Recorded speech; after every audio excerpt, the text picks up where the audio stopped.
الله. الصلاة والسلام عليك يا أكرم الخلق على الله.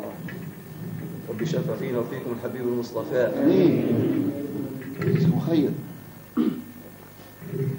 حبينا نختم حديثنا في باب حقوق المصطفى، وإن كانت حقوقه علينا أكثر من أن تحصى، ولكن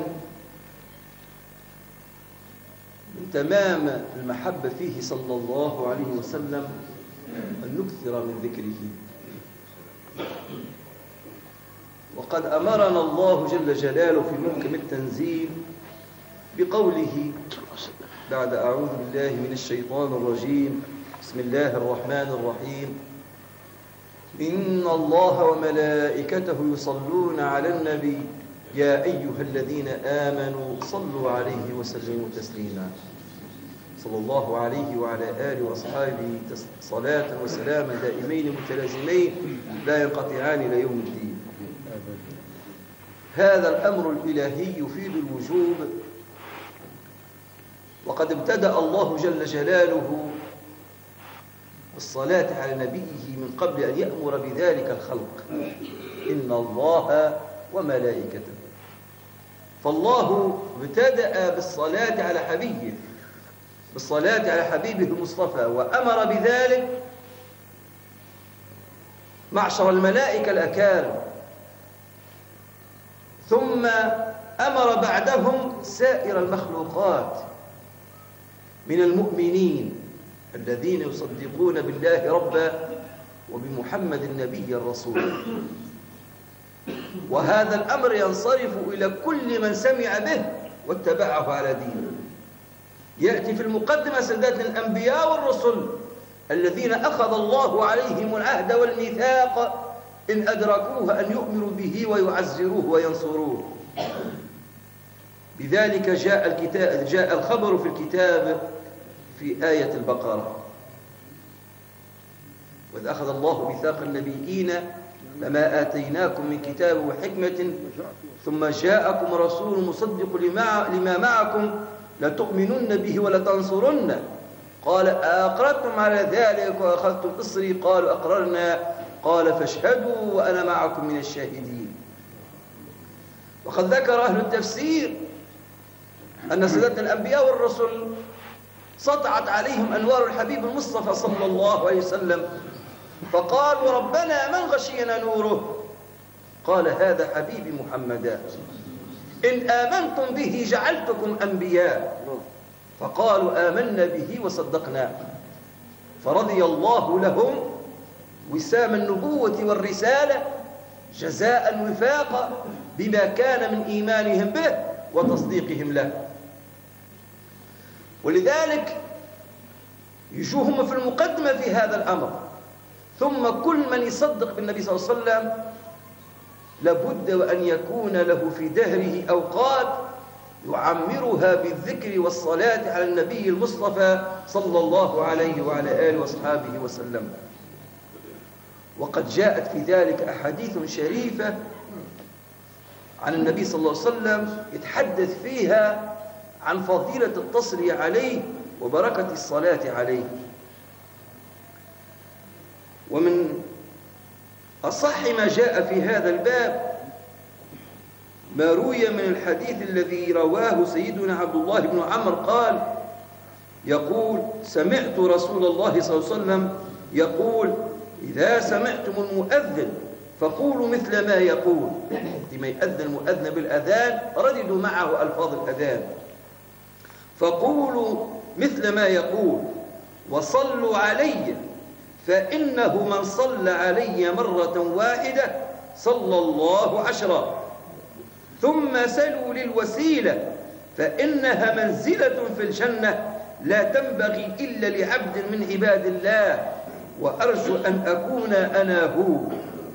فمن سأل للوسيلة حلت عليه الشفاعة.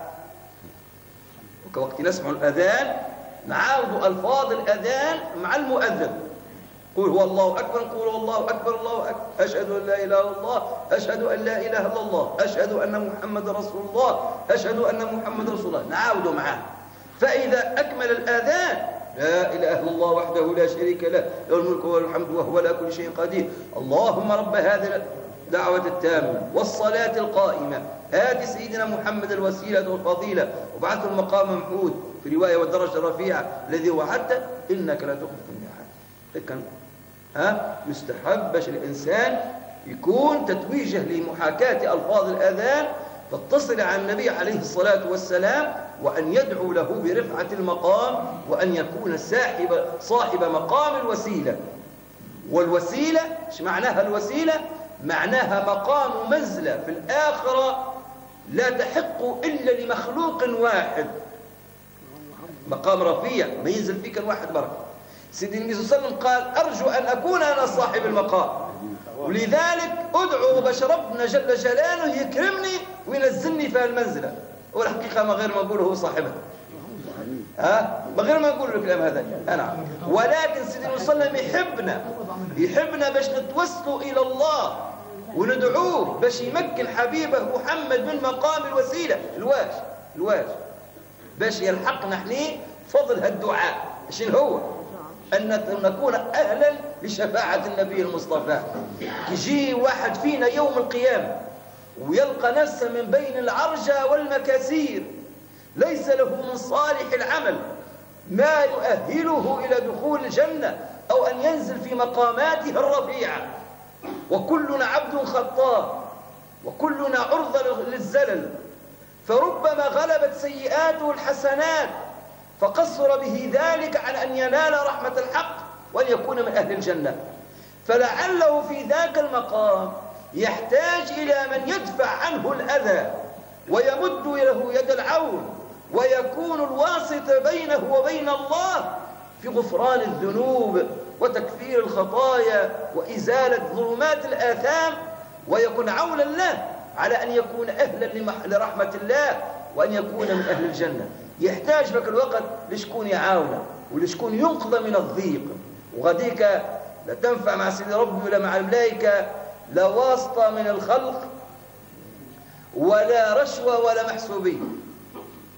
كان ثم واحد قادر باش ينفعك فك المقام وقادر باش يعاونك هو سيد النبي عليه الصلاة والسلام، ويفعل معك ذلك بإذن الله. من ذا الذي يشفع عنده إلا بإذنه، يشفع بإذن الله.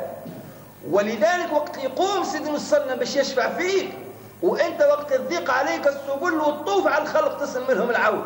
ذكر سيدنا صلى الله عليه وسلم في حديث صحيح عن يوم القيامة أن الخلق لما تقوم في صعيد واحد وتكون الشمس من الرؤوس كقاب قوسين أو أدنى والناس في العرق الأكبر، يقولوا يا ليت ربنا يفصل فينا بالحساب ولو يدخلنا للنار وما يخليناش في الانتظار.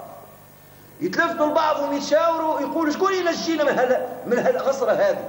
يقولوا عليكم بأبي بشر آدم، وما ثماش بابا ما يحنش على أولاده. يجوا لبونا آدم يتعذر، حديث طويل هو ملخص. يجوا لبونا آدم يقولوا لا أنا قال ما تاكلش من الشجرة كليت منها، نفسي ماش نعملوا. يقولوا عليكم بنوح أبي البشر الثاني.